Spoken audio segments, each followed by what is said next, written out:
యొక్క భద్రతకే ప్రమాదకరంగా తయారయ్యే పరిస్థితులు ఉన్నాయి. నిన్న మొన్న కొంతమంది సోషల్ మీడియా ప్లాట్ఫామ్ లో పనిచేసే వాళ్ళు పాకిస్తాన్ ఐఎస్ఐ ఏజెంట్లుగా పనిచేస్తున్నారని చెప్పి ఆపరేషన్ సింధూర్ సందర్భంగా కొంతమందిని అరెస్టులు చేసే పరిస్థితి వచ్చింది. ఏ ముసుగు తోడుకొని ఎలాంటి కార్యక్రమాలు చేస్తున్నారో ఈరోజు మనం అర్థం చేసుకొని ముందుకు వెళ్లాల్సిన పరిస్థితి ఉన్నది. అందుకే మిత్రులారా, ముందు నుంచే నాకు పాత్రికేయ మిత్రులన్నా వాళ్ళు విశ్లేషణలన్నా లేకపోతే వాళ్ళు రాస్తున్న వార్తా కథనాలలో సమాచారాన్ని నేను ఎప్పుడు నిశితంగా గమనిస్తుంటా. అది మాకు కూడా ఒక నాలెడ్జ్. అన్ని పుస్తకాలు ఏ పుస్తకంలో ఏముందో తెలుసుకోవడమే ఒక పని, అందులో ఏ పేజీలో ఏముందో చదువుకోవడం అని ఇంకా కష్టమైన పని.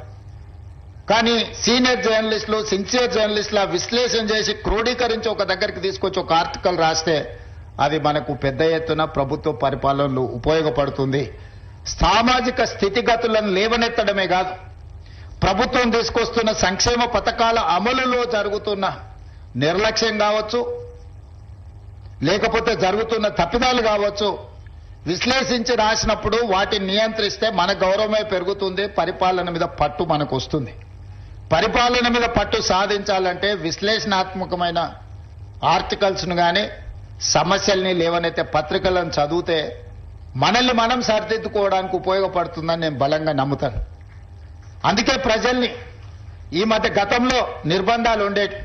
ఈ మధ్య మా మిత్రుడు జాన్ వెస్లీ గారు చాలా ధర్నాలు కార్యక్రమాల్లో వెళ్తున్నారు. ఎక్కడ కూడా పోలీసులు వారిని అడ్డుకున్న పరిస్థితులు అయితే లేవని నేను అనుకుంటున్నాను. నేను క్లియర్గా చెప్పిన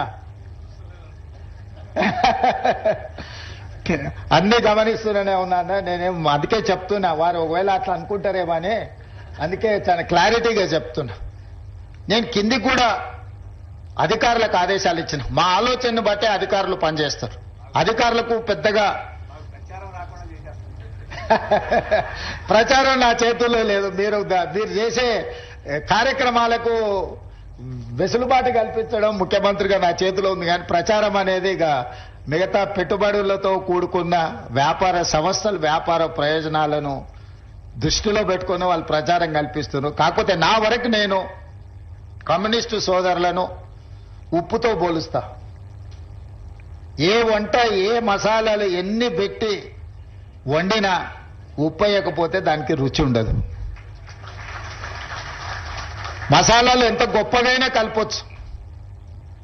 నలభీమ పాకం వండే గొప్ప వంటగాడు ఉండొచ్చు, కానీ ఆ వంటలో ఉప్పు లేకపోతే దానికి రుచి అనేది రాదు. ప్రజా సమస్యల మీద కూడా ఎర్రజెండా కనిపించినప్పుడే ప్రజా సమస్యల్ని పరిష్కరించడానికి ప్రజలకు ఒక విశ్వాసం. అది మేము ఎన్ని చెప్పినా వీళ్ళు అధికారంలోకి రావడానికి ఆలోచన చేసి చెప్తున్నట్టు ఉన్నారని అనుకుంటారు. కానీ కమ్యూనిస్టులు చెప్తే ప్రజలకు ఒక నమ్మకం, వీళ్ళు చెప్తున్నారంటే ఏదో కొంచెం విషయం ఉన్నట్టే ఉంది అని. కమ్యూనిస్టులు అధికారంలోకి తేవడానికి పనికొస్తారో పనికిరారో నేను విశ్లేషించలేను, కానీ ఉన్నోన్ని దించడానికి మాత్రం 100% పనికొస్తారు.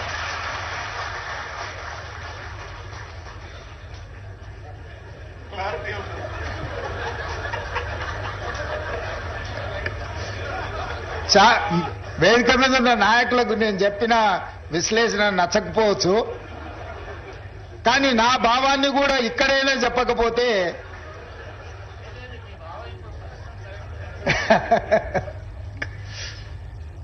సో ఉన్న వాళ్ళని దించడానికి కమ్యూనిస్టులు ఎప్పుడూ ముందులో ఉంటారు తప్పులు చేసేవాళ్ళు. సో అందుకే తప్పులు జరగకుండా పరిపాలన అందించాలనేది నేను చాలాసార్లు ప్రైవేట్ సంభాషణలలో చెప్తా ఉంటా. నేను నిజం చెప్పకపోయినా సరే కానీ నేను అబద్ధం చెప్పను అని.